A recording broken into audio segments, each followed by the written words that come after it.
What is up? Welcome to Be Unexpected with Jake and Wyatt. Today we're joined by college basketball player, former college basketball player, and overseas pro player, Mitchell Hahn. What's up, Mitch? Hey, thanks for having me, guys. Yeah. Yeah, thanks, Mitch. So Mitch, so we all went to high school together, and Mitch and I graduated together, and my brother and Mitchell were basically the leaders of our high school basketball team. And so that was just kind of cool. All three of us growing up together, playing basketball. And Mitch, maybe talk about what it was like for you growing up with your brothers and just playing sports with them. Yeah, I mean it was a very like competitive atmosphere, like for your upbringing, which helped a lot. And my older brother is 4 years older, so like you kind of just got to sit back and watch, and kind of wait your turn until you were big enough to be able to challenge him in whatever sport you wanted to challenge. But then obviously Matt was a little closer to me, so we kind of competed a little more. Um, but being able to kind of be in the middle and compete on both sides was fun. Nice. Did you guys like? Mitch, Oh, go ahead, Jake. no, I'd say Mitch, growing up, did you do like marksman and all that kind of stuff like with the Fremont League, or where did you play? Yeah.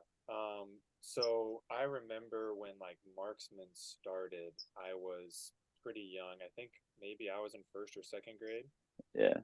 and it would be like Saturday mornings, and I remember just going with my dad and sitting up top and watching like everyone do their practices because they used to do like I don't know, eighth through fifth grade together or something like that. But Mhm. then when I was a third grader, Mark finally was just like, "Hey, do you want to practice with the fifth graders?" And so I kind of joined them, and then I was a marksman for the next 4 years, I think. So yeah, it was fun. What was it like? You're a third grader and you're playing with fifth graders. Um, it was, I mean, it was like from a physical standpoint, it was a little challenging at times. But like I just liked basketball so much that it didn't like really like affect me. I didn't go into games thinking like that I was a third grader. I was just playing with the teammates that I had, and like, they were great. So it wasn't really a problem, I don't think. Yeah, Yeah.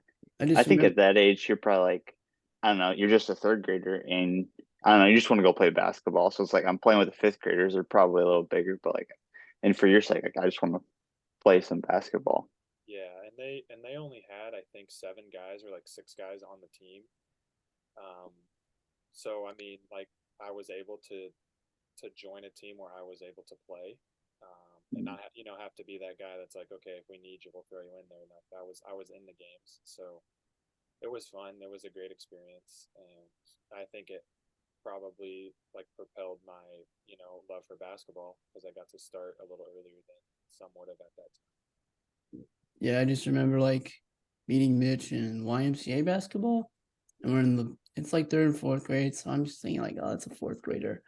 And I think I just turn around and he's like behind me, and I'm like 2 times shorter than what I should be. I just look up. It's like, so you're in fourth grade, right? And it's like, no, I'm in third grade. Like, no, you're not. So he's just so much smaller than Mitchell. And I was like, there's no way this guy is in my grade. I always remember that. It was just so funny. Tallest guy on the team and the shortest guy on the team. Yeah, yeah. But yeah, so like growing up playing with the fifth graders, and then you played with like our grade like the next year, right? Like Well, fourth grade. so I mean, I was the all-time fifth grader scorer and leader because I played fifth grade basketball in third grade. I played fifth grade basketball in fourth grade, and I played fifth grade basketball when I was a fifth grader. So yeah, every year I got closer to like playing with my age, but I just remember when I finally like joined the guys that were my age, like Wes, Noah, Leighton. Um, they had already played a year or two together, and I was just kind of like joining them. But that was a ton of fun because I kind of felt like I was with the guys I was going to play high school basketball with. Yeah. And then so like around that time, did you or like when you got into middle school, did you kind of see like oh, basketball is probably my best sport, or I could go really far in basketball. Um, yeah, I mean, I wouldn't say I had that early on, um, like, cause I loved baseball and basketball the same. Um, it was kind of just whatever sport was in season, I was a little more into it. But I would say I played a year with the Omaha Grizzlies, and that kind of like showed me that I was a little behind in basketball in some areas, and so it kind of made me work a little harder. And I think once I got to high school, I knew that basketball was going to be the route, just because you could do basketball any time of the day. You just have to go to a gym. You don't need anybody else to rebound for you to be there, but it's a little harder with baseball. You kind of need a second guy to play catch with, Mm. or to pitch and hit. And basketball was just my first love, and so it was pretty easy to kind of decide to go that route. Growing up, since you were just bigger than everyone, did you play football at all growing up, like JC or anything? No, I didn't. I mean, half of me wishes I did, but half of me wishes I'm happy that I didn't. Yeah, But no, I played some like flag football, like yeah, I think maybe I stopped that in like fifth grade or sixth grade, but like I was never someone that wanted to go hit somebody. Like when you like say when you talk to Jay Thayer for the first time, he's like, yeah, like I love football, I like hitting people, and you're like, yeah, like I'm not one of those guys that likes to go tackle somebody. So it was never kind of my sport. Yeah, so then you go into high school, and we all played freshman basketball together, but and like was it you, Wes, and Noah got to practice the JV at the end of the season, and then sophomore year you start. Like, could you tell, like from freshman to sophomore year, just like you made a huge jump in your game? Yeah, I mean, I think so. Like, because that was the same year I decided to quit baseball. Um, so Wyatt, like me and Wes were in your backyard playing every single day. It seemed like, Mm, so like it was good, easy to get better when you had someone there pushing you. Um, the same way I was, pushing Wes to be better as well. And then when you get that experience of kind of playing freshman all year long, and then kind of get brought up, and it's like, okay, like there's more to reach for. Um, but I mean, I my goal was not to play JV. So like I knew all summer I had to get better to be able to play the sophomore year, and then I grew a couple inches, so that definitely helped. yeah. So each year in high school, obviously grew, but then also your game got better. Was that when you started working with in Omaha with Thomas, or like who was kind of this like support cast and helping you along with your teammates?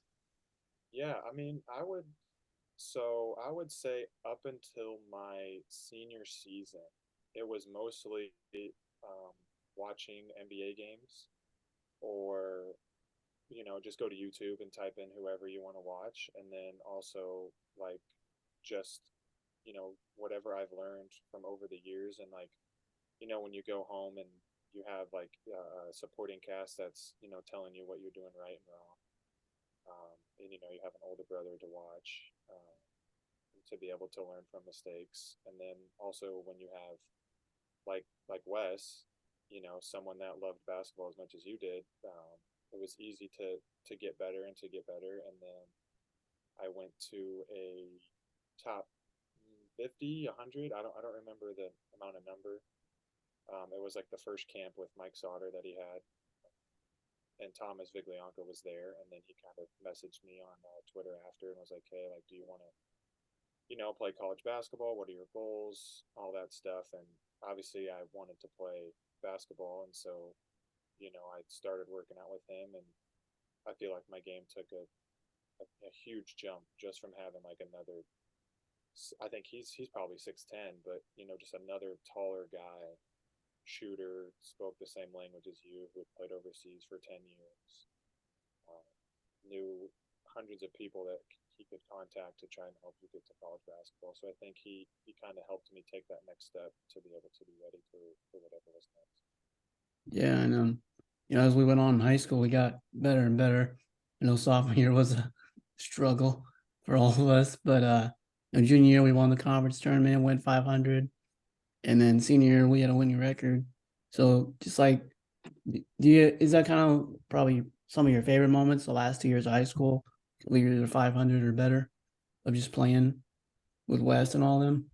Yeah, I mean, I would say, like when you're in high school, the only thing you want to do is win a state championship. Mm-hmm. Um, but like looking back, the best moments were, like the game winning shots that, someone hit, like when West made one against Millard West, or, us winning the conference tournament that one year when, everyone was doubting us to do it. And rightfully so, we weren't very good Mm-hmm. until that point, but that was, a goal we wanted to get. And so we went after it. But yeah, like my senior year was probably the most fun I had in high school, but that was really because you're playing with your friends, like your best friends, Mm-hmm. and the guys that you've struggled with since, like since fifth grade to get better and to keep playing. And we knew that that was our last chance, to probably play basketball again with each other. So it was a lot of fun, and I got to play with my younger brother as well, so that definitely helped. Yeah. Talk about more like you and Wes. You guys just had like really good chemistry, and that had to come also from just like practicing together, like you said, and playing one on one. So, what was that like to have just like a guy on the court that you knew what he was going to do and he knew what you were going to do, and you guys led the team, especially senior year. So, Yeah, it's I would say like it was easy when the game started because every move I've ever done or every move Wes has ever done, we've practiced 100 times against each other, and he loved basketball just as much as I did. And so, like even when you're in the classrooms, we're talking about what are we going to do at practice, or in the fall, like how are we going to set up open gym today, like what are the goals we want to get better at, like stuff like that. And I mean, I was really lucky to have like Wes, like a guy there that just wanted to keep getting better and better and better, and like, it made me want to get better because we're not the same position, but it's like if Wes is going to keep getting better, like I better keep getting better because we. And then I feel like it was kind of the same way because we both wanted to be good. So that last game of your high school career, the Bellevue West game. So the buzzer sound is close game. The few games before beating Omaha North. So take us through, like, if you remember what it was like after that. So did you know at the time you were going to Holy Cross, or did you have some decisions to make, or what was kind of your mindset after that? Yeah, I mean the Holy Cross coach at the time, Milan Brown, he when I was talking to him before the season, he was kind of saying like, it's probably easier on your high school career if you commit before. Um, and so I was happy that I already knew I was going to Holy Cross because it was the only pressure was to win, to have fun, to Mm. go play basketball. There was no like I need to score 30 tonight because I need an offer. Um, so I already knew where I was going, but no, it was tough losing because we had such a goal to make state. Like we wanted to be the first team since I don't know 2000 or 99 or whatever. We wanted to be the ones that made it, and to fall just a couple points short, it was tough. Um, and I mean it was hard at the time because like it's everyone else in that locker room wasn't really playing college basketball. I know Wes went to Hastings, um, but everyone else was done, and so like that's a little different of a feeling when like it kind of sucks because that was the last game a lot of these guys got to play, and your friends, they're good friends of yours, so that was a little tough. And coming up short obviously was never easy. yeah. So then you're done with your high school career and you go to Holy Cross. What was that like for you? You're at Holy Cross, and did you face some adversity and learn more about kind of yourself as a basketball player then? Yeah, I would attribute a lot of my game now to that one year I was at Holy Cross because I was the only freshman when I got there. So I was almost like I was the only one that was learning. You know, not saying the other guys weren't learning, but they had already played a year with each other, and they knew the coach, they knew the system, and I had to kind of come in and just watch and wait my turn and kind of see, what these guys were doing to get on the court and what I had to do to get on the court.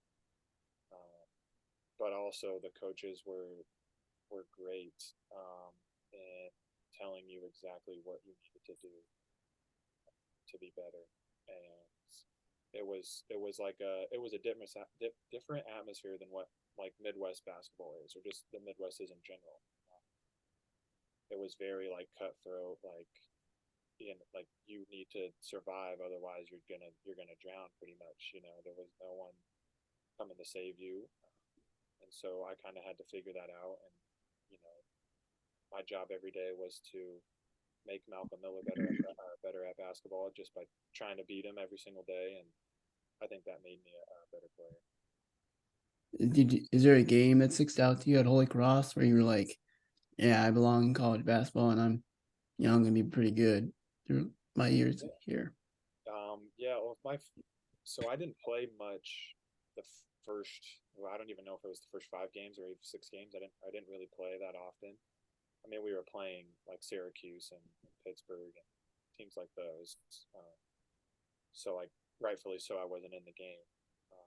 But we played Albany, and some guys weren't playing well, and I got my number called, and I made the first 2 shots and had a backdoor layup and made it. And so I got to stay in the game, and I think I had six. I was 6 for 6 from three, and had 22 points or something. I think after that game, I was like, okay, like I think I can do this, And not that I never thought I couldn't. It was just more of like a reinforcement of like, yeah, your hard Hmm. work is paying off.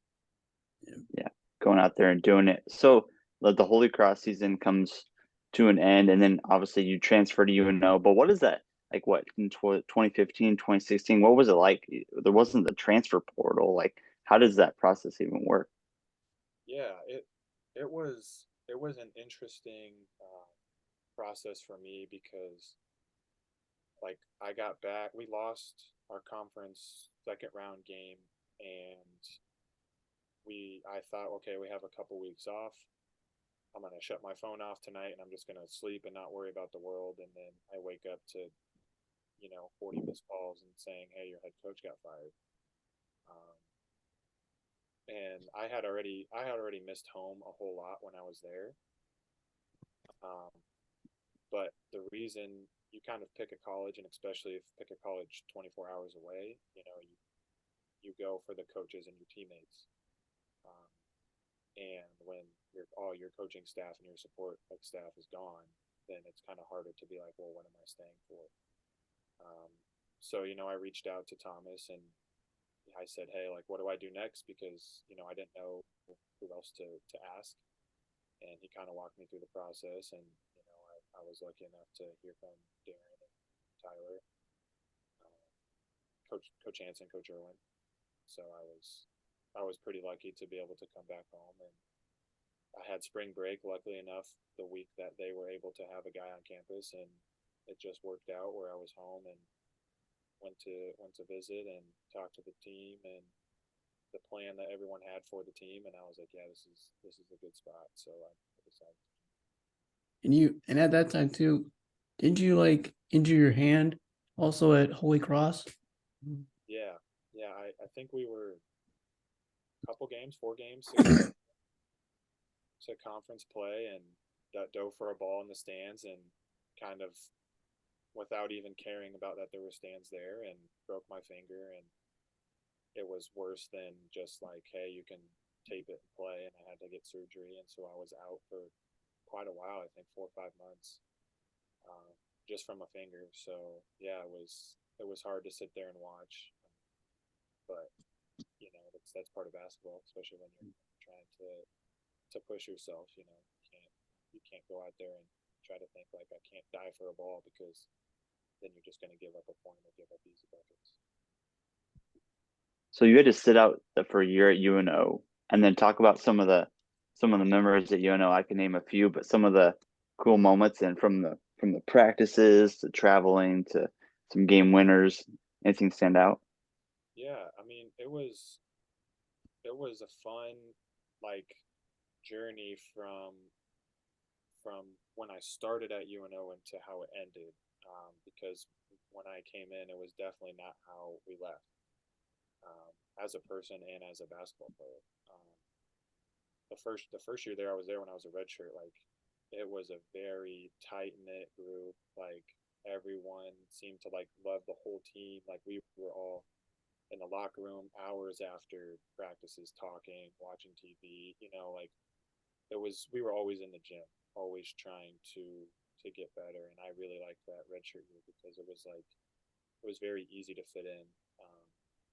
And like Jake, with Kyler, like, he was one of the leaders on the team, so it was super easy to be on the team when you have a guy like Kyler, like, bringing you, telling you, this is what we do, this is what we not do, and or, and like Marcus Tyus was a really good leader, and so it was easy to do that, and we I feel like, especially in basketball, and not just basketball but life in general, like, we struggled my junior year. Like, we were not very good, um, losing games.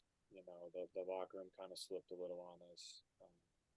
So then when we kind of had some success our senior year, it was that much sweeter. Like, and just like in high school, it's the guys you struggled with for 4 years that you were playing with, on top of the new guys that have joined. But it was kind of like your team. Like, it was like Zach, KJ, JT, me. Like, it was kind of like our team to kind of mold and to play how we wanted to play. And luckily enough, we had some really fun games. Obviously, the South Dakota State game at home was a great atmosphere. Um, we were looking forward to it when we lost the first game. We were like, okay, like, when we get back to Omaha, I think it'll be a different time. And obviously, we were down big at half, and no one hang the head. We were just like, let's go get it, and we did. It was fun. And not only that, the South Dakota game was one of those games too, where we were up big, we lost it, won in overtime. It was like a total like team game, and I felt like that was one of our best games. Yeah, it seemed like you when the game was online, you always got the last shot. I remember must have been like your senior, like it seemed like when the game was online, most of the time you got a shot at a buzzer beater. And did that just like come from like practicing and like obviously, but when you came, because you had a shoulder injury, right? Your junior year, Yeah, did you? How did that like affect you mentally, and then but helped you also in your senior year just to build more confidence? yeah, it was really tough, um, because going into my junior year, I felt like I was the best basketball player I've been at that moment. Like, I was really looking forward to playing. Um, and when you get hurt 3 games in and the whole season's pretty much done, it was tough to be able to work so hard to be able to have to like then wait a whole year again to play. And so that summer was really tough, doing therapy because you you're not moving, like, your arm isn't moving like you want. And you never know, like, am I ever going to move it like I want to again? Because everyone always says shoulders are tough. Um, so it took a while to get back to normal. I think probably the first 10 years of my senior season, I was not very good, just because I just wasn't the same person, and I think that those struggles kind of helped me to be able to have the confidence to be able to be the guy that was taking shots down. Yeah. Yeah, I remember just like so sophomore year, like with like Kyler and them, but then the down year with the junior year, and then up with the senior year and all the memories there. So the end of the year, lose to North Dakota State, right, in the semis And that championship, yeah. and championship. Okay, yeah, that's right. And then after that, graduate from UNO, and then kind of what is like you reach back out to Thomas about playing overseas, or what's that process like? Yeah, and it kind of was a two-step process in me playing overseas. Is that midway through my senior year, I had a talk with Thomas, and I was like, what do I have to do? Is there a chance? And he pretty much said like you have to play a lot better. Like stood out to be pretty good. And I was like, okay, like it's like we didn't even work out. It was just we had a talk. It was like a 20-minute talk of him saying this is what you need to do, and if you can take care of business, then it'll be a lot easier for agents to reach out. And when my senior season ended, I had a couple agents, Instagram, Facebook, and then obviously Thomas hooked me up with the guy I ended up going with. So it was I was pretty lucky that I have someone like him on my side to be able to walk you through those tough times. Yeah, so you trained to go overseas, and where's the first place that you went to go play? I played in Germany my first season. What was that like, just from basketball and the culture aspect for you? Yeah, it was definitely a shock. Um, I remember the first workout I had. Um, they didn't want you to sleep when you first got there because of like the jet lag, and you wanted to get back. You wanted to get on their time, not be waking up at 3 a.m. and staying up. Um, so they made me stay up. So I hadn't slept in like 30 hours, and then I went and worked out. We went through the warm up, and I thought that was the workout, and it was just the warm up. So I was so tired, and I felt like, dang, like this is gonna be tough. But you got used to it pretty quick. But it was 2 practices a day, every day, lifting. Uh, it was a job essentially. Like that. Yeah. Obviously, that's what it was, but it was a job every day where you were playing basketball or thinking basketball from sun up to sundown, and then you woke up and did it again. So it was. I have no complaints on how it went because it was like I got to do what I love, so it was tons of fun. So now that you've played over there for a little bit, now you're doing 3-on-3 stuff, kind of coaching a little bit. What's that kind of like? Are you still looking to go back, or what is that like? Yeah, I wish I had more of a plan Yeah. of knowing what to do, but no, like I have some I had some chances to go back and play overseas, and I kind of waited on it. I mean, I wasn't really ready to jump into anything when they were coming because I just wasn't mentally there to be like, yeah, let's go back overseas right now. Um, but so I have, I was lucky enough to play 3-on-3 in one of my down years, um, and so those guys were still playing, and I, decided I'm going to play again. And like 3-on-3 is a totally different game. And obviously, it's still basketball, but it's not the same game, and you have to practice and learn and build chemistry with your teammates to learn the new ways of how to play. Um, and so I did that a little bit, and then obviously, if you're doing that, like I need an extra thing to do because 3-on-3 isn't a full time job for American players. So I coached at Fremont for 2 years, and then coach at OSA for a couple years, and now I'm going to help Matt out. So it's I mean I like to be able to help kids get better. If they have questions, they can come to me because the same way I've had guys my whole life that I was able to ask like I want to do that for someone else. So that's it's an easy thing to do to go into coaching. There's not a shortage of good coaches, and that's just I want to be a good coach the way others were a good coach. So as you're going through that process of coaching and then like figuring out like when is a good time to go back overseas, did you ever think about just going right, like just going to coaching and end your playing career, or you're like, no, I know when the right time is for me, I'm still gonna play. Yeah, it's definitely a struggle deciding on what to do. Because like we're not getting any younger, um, and like I've been blessed to be able to play basketball as long as I have, but I feel like that was because I've been so obsessed with it. Um, And so things outside of basketball, I haven't really touched much.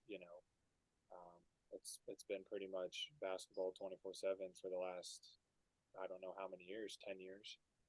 Um, so it's getting to the time where like, hey, like you got to kind of find something else.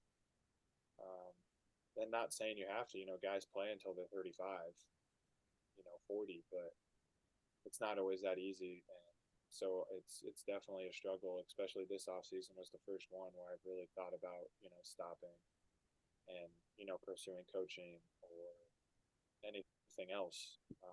But when you get in the gym with guys that you enjoy playing basketball with, and you realize like, yeah, like I want to continue to do this, then it's a decision.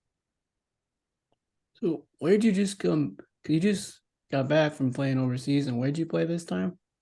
Yeah, I played in Portugal from Uh, January to April, I think. Yeah, you did really good. You were averaging like 30 a game, weren't you? Yeah, I think I ended with 26 a game, which I mean it was the most I've ever had in a season. So it was like I had great teammates, great coaching, a great organization that let me be me, and so it was very easy to go out there and just play basketball and not have to worry about anything else. So it was good fun. what when you were playing overseas in Portugal and in Germany, what was like the language barrier and the culture like compared to living in Fremont, Nebraska, or Omaha or Sioux City? How different is it? Yeah, my teammates in Germany and my coaches in Germany all spoke English pretty well. So like that part wasn't a problem, but when you go out into the town, like to go to the grocery store or go and literally anywhere, Hmm. regular civilians aren't speaking English usually, unless they're around a job that needs it. Um, so you try to learn a couple words that can like help you get certain things. Especially in Portugal, we only had about 3 or 4 teammates that like really spoke English well. Um, the most of them understood it, I think, but they didn't really like. You couldn't have like a 10-minute conversation in English with a lot of them. But it's something you kind of learn as you go, um, and you kind of ask. Like I was really big on asking on like what are things that I can be better at, to be able to be more like inclusive with the team. Um, Not that like I wasn't, but like they're speaking in Portuguese a lot, because it's their home language, and a lot of them didn't speak English. Um, but so you try to find ways, and you hang out with them more outside of basketball, and just try to learn who they are and what they are about outside of basketball, and that helps with that language a little bit. Nice. So do you ever like kind of look back and like, when we were in middle school, high school, like everyone's like, oh, you want to play in the NBA or the G League, but you're like, I'm still part of that 1% that I got to play overseas. I get to travel and play 3-on-3 where a lot of guys we played high school ball with, like, didn't even get to play college sports. And you just kind of look back and be like, yeah, I mean, when you're in middle school, we all think we're gonna like make the NBA or whatever, but it's still pretty cool of wherever you've gotten to go and the places you've seen just by playing a sport. Yeah, I mean, it's a decision, um, that you kind of have to make pretty early. Mm-hmm. Um, and I would say even more now as basketball has continued to grow, and there's so much money in basketball now. But I made the decision pretty early that this is what I wanted to do, and I grew up in a house where you're not gonna just kind of half do anything. So when I chose to do basketball, I better do it, and I loved it, and so it was easy to do that every day. And then as you get better, the more you like doing it, because you keep getting better than other people around you, and so it's fun to be able to see how far I've been able to go just by playing basketball. Like it's not anything crazy. It's just a fun sport, but yeah, it's been fun to be able to go to how many countries now just to play basketball. it's been crazy to be on the journey, but it's one that I wanted to be on since I was young, so it's I don't take it for granted at all.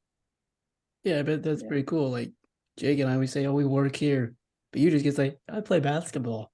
Like that's Yeah, pretty cool to just tell people. yeah. I mean, it's still fun, like to say that, like like yeah, I just play basketball. But it's you still even at this age, you're sacrificing a lot to Mhm. just play basketball. But I wouldn't have it any other way because it's what I love to do. Kind of like a lot of people that work now, like they love what they do, and so they do it every day, and that's kind of what I'm doing. Who like from a young age to just throughout your journey in basketball, like has really made a big impact on your basketball career and life, and just Yeah, really pushed you to where you are now in life. yeah. I mean, I would say my dad was the most important part of basketball for me. I remember one of the earliest memories of basketball is going to the YMCA, and he said, "Now I know you can dribble with your right hand, but you better be able to dribble with your left hand." And I'm first grade, second grade, whatever, however old I was, and I didn't at the time. It seemed silly, but you know that was like the jump start of learning and listening to what he had to say because he played college basketball as well. He pushed me to be better in every aspect of basketball. Come home and it's you could have done this.